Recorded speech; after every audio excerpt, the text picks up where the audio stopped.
बिस्मिल्लाहिर्रहमानिर्रहीम। अस्सलाम वालेकुम व्यूअर्स, उम्मीद है आप लोग खैरियत से होंगे। तो आज मैं 5वें रूल को डिस्कस करने जा रहा हूँ कि फ़र्स्ट ईयर स्टूडेंट्स स्पेशली जो हैं वो अपने ऑब्जेक्टिव पोर्शन को किस तरह सॉल्व करेंगे, किन रूल्स के पेश नज़र या वो MCQ किन रूल्स की बुनियाद पे बनाए जाते हैं। तो उसमें 5वां रूल ये होता है कि प्रेजेंट विश जो होती है, आपकी हाल के अंदर कोई ख्वाहिश होती है जिसको हमने प्रेजेंट टेंस में बयान करना होता है, या कोई ऐसी अनरियल इमेजिनरी सिचुएशन होती है जो प्रेजेंट में ही होती है। एक लिहाज से विश भी देखा जाए तो अनरियल इमेजिनरी सिचुएशन होती है, क्योंकि उसको हमें हासिल करने की तवक्को होती है, हमारे पास होती नहीं है वो चीज़। तो इस सूरत हाल में हमने क्या इस्तेमाल करना है, इसको कैसे आइडेंटिफाई करना है, ये सारी चीज़ें मैं आप लोगों के सामने रखता हूँ। When you wish for something that is not true in the present, यानी हाल में आपके पास नहीं है, और imagine a situation that is not real, कोई ऐसी चीज़ इमेजिन करते हैं, तस्वर करते हैं जो असल नहीं है, you use were, फिर आपको प्रेजेंट टेंस में वर का इस्तेमाल करना होगा, ठीक है।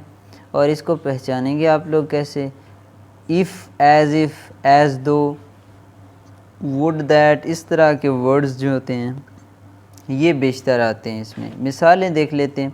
If I were a bird I would fly high in the sky, यानी अगर या काश मैं परिंदा होता तो मैं आसमान में बुलंदियों पे उड़ता। He talks as if he were the boss, वो ऐसे ही गुफ्तगू करता है जैसे कि वो आका है, मास्टर है किसी का, हालांकि है नहीं। ये एक इमेजिनरी सिचुएशन है कि वो है असल में आका नहीं, लेकिन बात ऐसे करता है जैसे कि वो आका हो किसी का।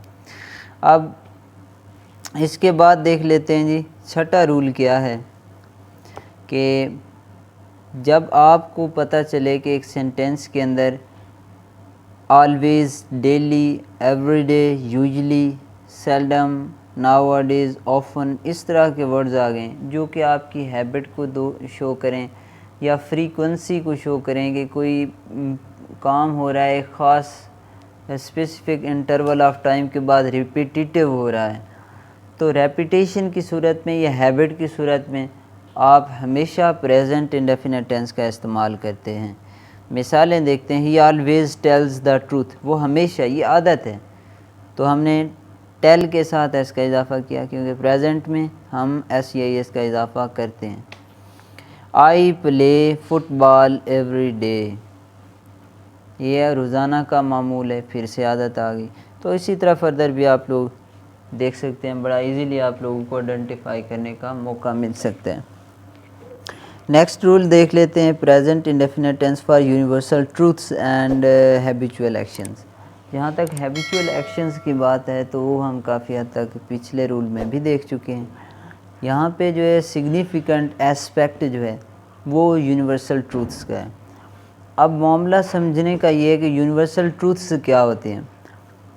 उर्दू में इसका तर्जुमा होता है आलमगीर सच्चाई, यानी एक ऐसी सच्चाई जो कल भी थी, वैसे आज भी है और आने वाले दिन भी रहेगी, जिसमें कोई चेंज नहीं आ रहा। मिसाल के तौर पे सूरज मशरिक़ से तुलू होता है, मगरिब में ग़ुरूब होता है, ये यूनिवर्सल ट्रूथ है। कल भी था, आज भी है, आने वाले दिनों में भी ऐसा होगा। तो इस तरह की जितनी भी सच्चाइयाँ हैं उनको हम यूनिवर्सल ट्रूथ कहते हैं और उसको प्रेजेंट इंडेफिनिट टेंस में लिखते हैं हम। The sun rises in the east, the earth moves around the sun, water freezes at 0 degree centigrade, slow and steady wins the race, he reads a book every night। ये सारी examples हैं इसकी one by one, ठीक है। तो इसके बाद हम 8वां रूल देख लेते हैं। When using the word yet in a negative sentence, you use the present perfect tense. This shows something has not happened so far। अब देखें yet का इस्तेमाल हम कब करते हैं जब हम येट का इस्तेमाल करते हैं तो वो तब किया जाता है कि कोई चीज़ अभी तक मुकम्मल नहीं हुई, जारी है, उसके लिए प्रेजेंट परफेक्ट का इस्तेमाल किया जाता है।